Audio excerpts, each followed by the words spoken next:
Bonjour, bienvenue dans cette nouvelle émission Quoi de neuf. Aujourd'hui, je reçois M. Serge Haribo de l'UGTM, mais qui va nous parler au nom des organisations syndicales de la santé, puisqu'il y a la CDMT, CGTM, FO, UGTM, USAM, Convergence IDE 972, Union syndicale des sages-femmes.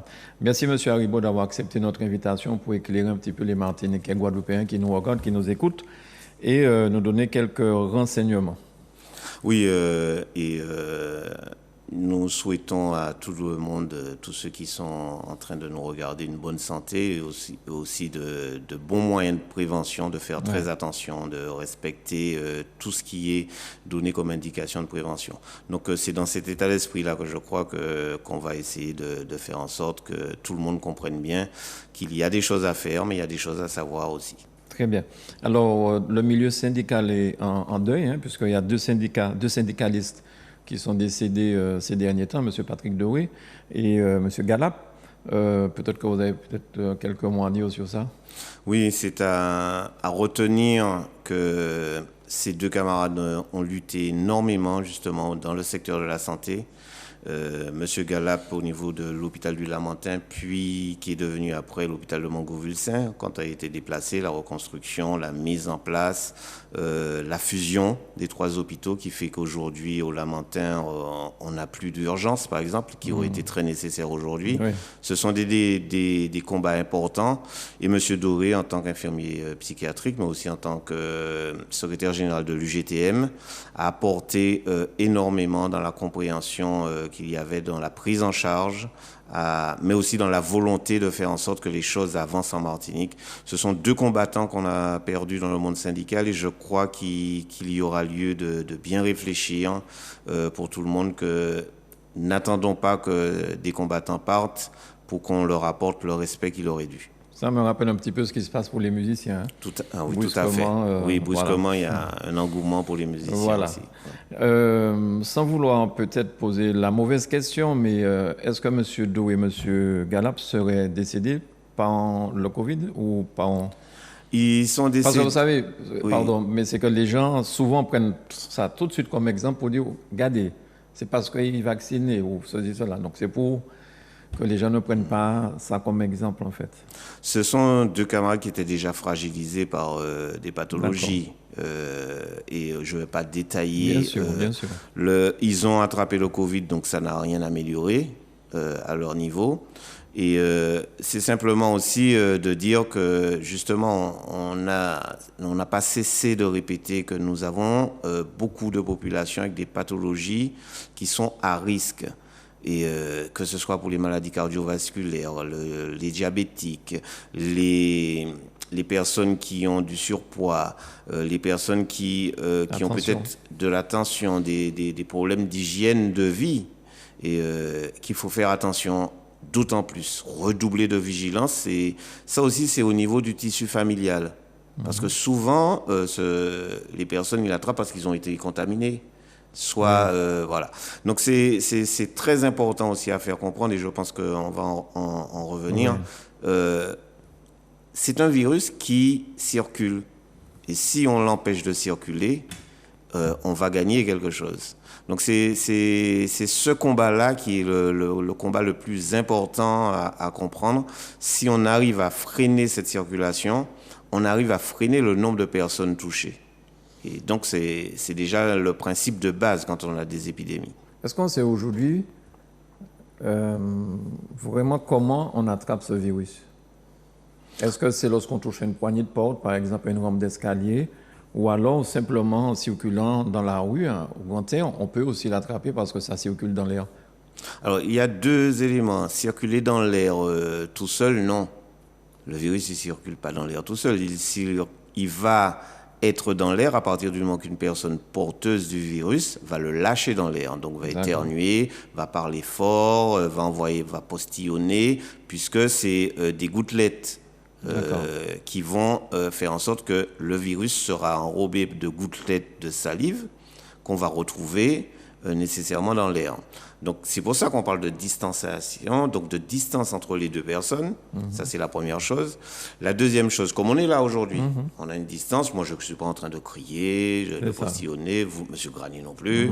Donc on est dans une situation où est-ce qu'on préserve une certaine sécurité. La deuxième chose, c'est le virus, il peut être porté par les mains, donc par le toucher.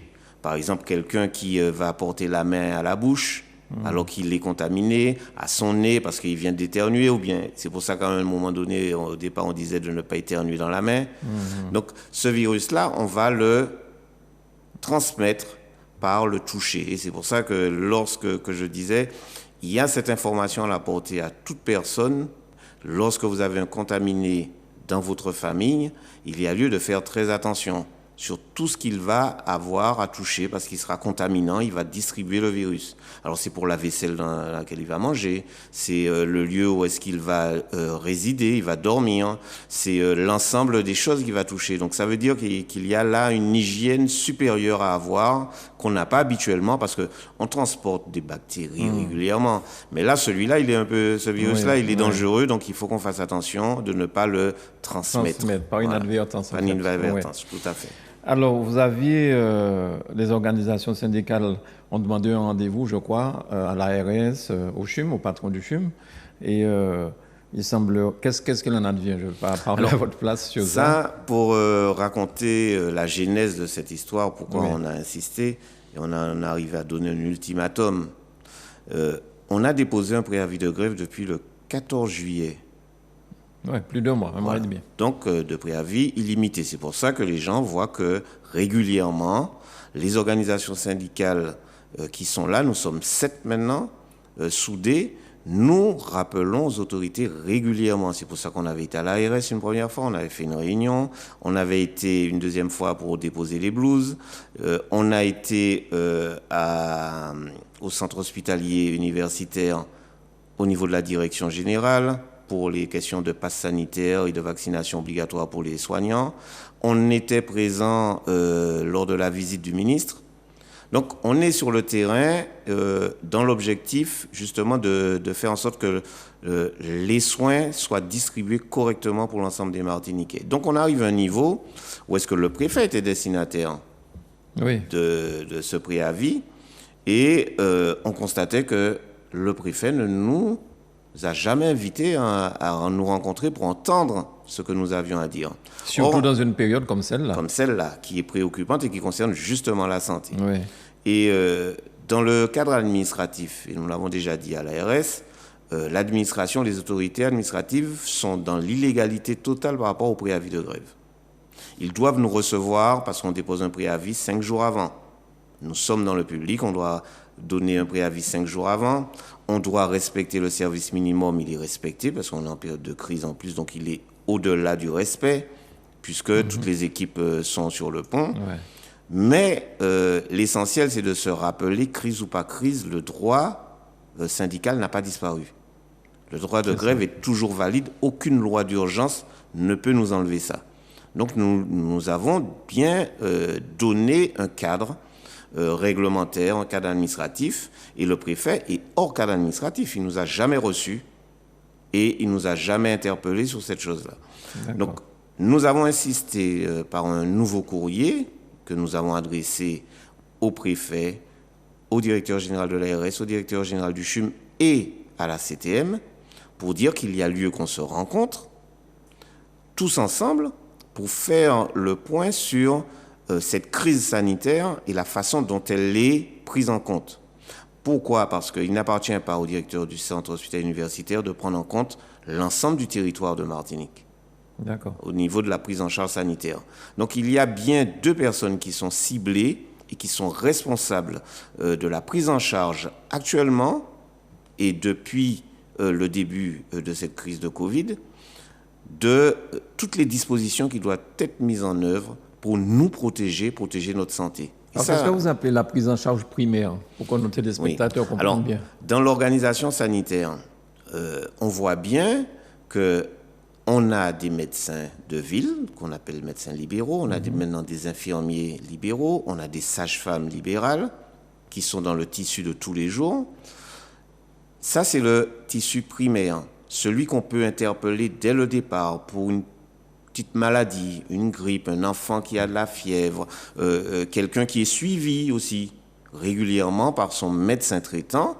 Et d'ailleurs, tout le monde a bien vu que la sécurité sociale demande qu'on désigne un médecin traitant. Oui. Donc, c'est organisé ainsi, c'est ce qu'on appelle le réseau de première intention pour soigner les gens. D'accord. Le réseau de seconde intervention, ce sont les établissements.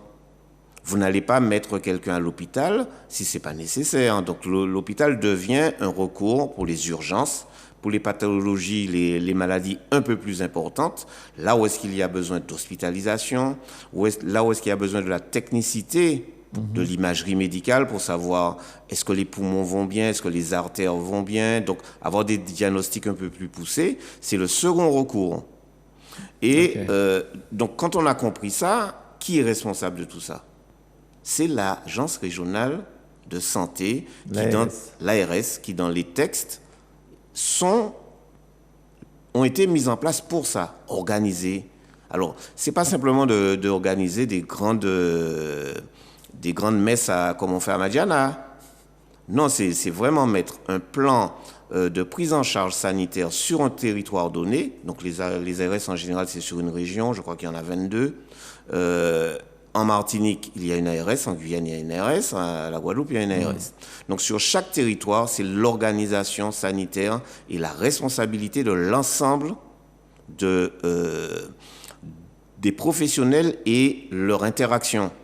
Les pompiers, avec les urgentistes à l'hôpital, avec l'intervention des infirmiers libéraux, qui sont tous répertoriés par la Sécurité sociale et l'ARS. Donc, c'est un travail qui doit être organisé, c'est comme une équipe de sport. Donc, l'entraîneur, c'est l'ARS. Et la sécurité publique, c'est la préfecture. Donc, l'ARS et la préfecture doivent travailler de concert, de pair. Pas seulement pour les ITV de chaque semaine. Voilà. Et c'est ce que nous déplorons depuis le début. Au-delà d'aller à la télé, de donner des chiffres, c'est de donner quelles orientations sont mises en œuvre. Et on a eu à déplorer des orientations qui sont malheureuses parce qu'elles sont trompeuses et qu'elles ne correspondent pas à ce qui doit être fait.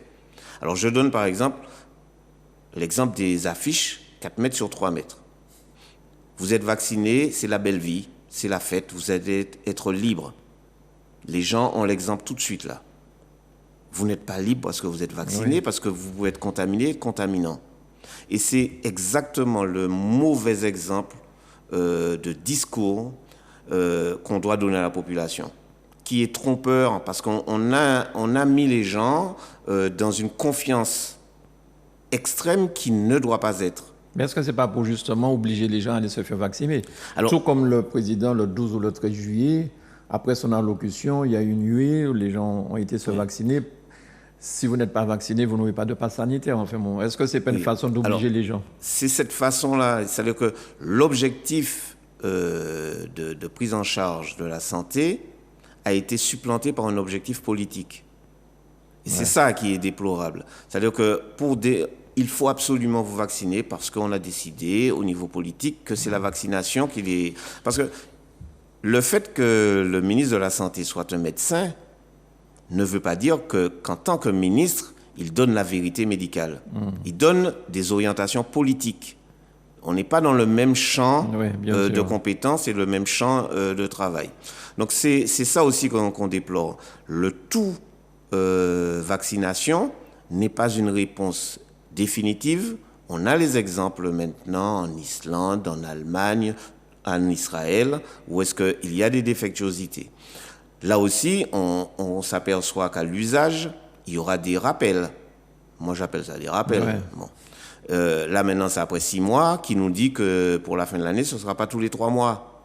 Tout dépend de l'efficacité de ces doses qui sont données et quelles répercussions ça aura sur le long terme. Alors, c'est le grand débat qu'il y a, c'est de dire qu'on a été vite, parce qu'on a déclaré qu'on était dans une guerre avec des bombes et il y a du monde qui décède énormément. Et que pour cette guerre-là, la seule solution, c'est de vacciner les gens.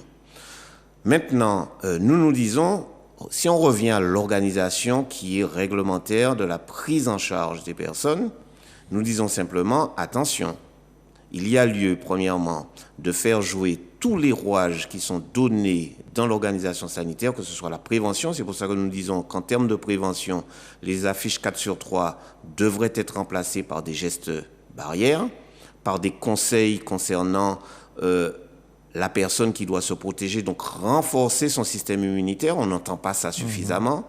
On entend beaucoup de grands grecs à la télé qui discutent sur la question de la qualité du vaccin et ainsi de suite. Mais la qualité de vie, c'est tout ça qui est remis en cause par le virus. D'accord. Et si on s'en aperçoit, on comprendra bien aussi que notre alimentation débridée à travers les fast-foods, tout ça nous ramène aux pathologies à risque. Diabète, fragile. Voilà. Et donc, on est en train de se fragiliser et il faut sortir de ce discours habituel pour revenir à des discours de base pour dire aux gens, attention, protégez-vous. Vous n'êtes peut-être pas encore contaminé. Mais si vous êtes contaminé, vous aurez besoin du ressort de votre corps, de cette immunité naturelle qui devrait nous protéger, qui ne nous protège pas actuellement. Donc ce renfort-là va permettre justement de pouvoir résister à la maladie, de pouvoir, comme l'a avoué à la télé sur une autre chaîne un médecin, 80% de la population devrait s'en sortir. Ce qui nous intéresse, c'est les 20%. Et de faire en sorte que les 80% deviennent 90% à travers la démarche qu'on va mettre en place. Alors ça veut dire qu'il y a lieu de ne pas laisser les personnes isolées non plus. Bien sûr. Qu'il y a lieu de prendre en charge nos personnes âgées, qu'elles soient contaminées ou pas. Donc ça c'est une deuxième chose. Et troisième chose, les personnes à risque. Donc on les connaît, elles sont répertoriées. Alors si elles ne sont pas répertoriées, on a un problème en Martinique. Depuis le temps qu'on parle de diabète, d'hypertension artérielle, d'obésité, on sait, parce qu'on reçoit ces gens, que ce soit dans le réseau primaire, que ce soit dans le réseau secondaire. Oui. Donc ça, normalement, on aurait dû impulser des actions. Alors, au lieu de passer à la télé, mettez un centre d'appel qui va interpeller les personnes, c'est-à-dire les 20% là. On va les interpeller pour leur dire, attention, vous êtes susceptible d'être à risque. Est-ce que votre médecin traitant vous a vu dernièrement? Depuis quand? Qu'est-ce que vous faites? L'hygiène de vie, rappel. Est-ce que vous êtes en contact avec un corps médical, avec des infirmières libérales? Est-ce que vous souhaitez l'être? Bien sûr. Donc c'est une démarche qui est complémentaire de tout ce qui va être mis après en curatif. Et ça, on pouvait le faire. Nous pensons franchement qu'il y a là une démarche qui a été mise de côté, et même ce qui est en train d'être fait là, parce qu'on parle de bus vaccine qui va aller vacciner les gens, mais ceux qui sont touchés, pourquoi ce bus-là ne serait pas mis à disposition des personnes qui sont déjà contaminées, un médecin, une infirmière, une personne qui est là en charge de décontamination régulière à chaque passage d'une personne dans le bus, et de suivre cette personne-là au plus proche dans les quartiers. Puisque ces gens-là peut-être ne peuvent pas accéder à l'hôpital. Voilà. Alors, est-ce qu'on est dans l'inconnu? Alors, nous disons non. Et là encore, nous rappelons aux autorités, nous souhaitons leur rappeler encore qu'on avait... Et j'ai le document là, je ne cesserai de le représenter à tout le monde. C'est un document qui a été présenté le 18 avril 2020. Ah oui. Stratégie martiniquaise de lutte contre le Covid-19. Voilà. D'accord. Et dans cette stratégie martiniquaise, nous disions simplement qu'il s'agit de protection de la population, de dépistage de masse, de confinement sélectif. Des axes qui sont possibles et généralisation du port du masque. En avril 2020, nous demandions ça. C'est déjà le cas maintenant. On demandait aussi le dépistage de masse, ce qui se fait maintenant, de façon obligée. La prise en charge, par contre, nous, on dit que là, il y a de grosses déficiences, d'énormes déficiences, des centres de consultation dédiés au Covid-19, non pas pour la vaccination, mais pour suivre les gens, pour permettre d'avoir des diagnostics, du dépistage et des centres thérapeutiques d'isolement. Je ne sais pas si vous vous souvenez de Batelière Oui. et du centre du Vauclin qui avait été réquisitionné. Oui. Alors, on en arrive aussi toujours à que font les autorités. Alors là, c'est la préfecture pour nous protéger. Pourquoi, à l'heure actuelle où est-ce que je parle, il y a toujours des personnes qui rentrent en Martinique et que l'aéroport et le port sont toujours ouverts? C'est une difficulté énorme pour nous en termes de transmission. C'est-à-dire que à l'extérieur, les autres personnes qui analysent la situation de la Martinique ou des autres îles ne comprennent pas pourquoi des variants arrivent encore en Martinique. Ils nous disent simplement, mais il aurait suffi d'isoler les îles, d'arrêter de ce flux de personnes qui est entré. Et il suffit d'aller voir dans les chiffres qui sont sortis régulièrement, parce qu'on a les chiffres de décès, les chiffres. Alors, les événements, Carnaval marron de 2021, on n'a pas eu d'explosion. Donc ça veut dire que ce virus, que ce variant-là n'était pas présent. Pourtant, il y avait des gens qui étaient ensemble. Oui. Bon. Les vacances de Pâques, on pensait qu'avec les vacances de Pâques, on était entre le confinement, on était entre couvre-feu, qu'il y aurait eu un sursaut de la contamination.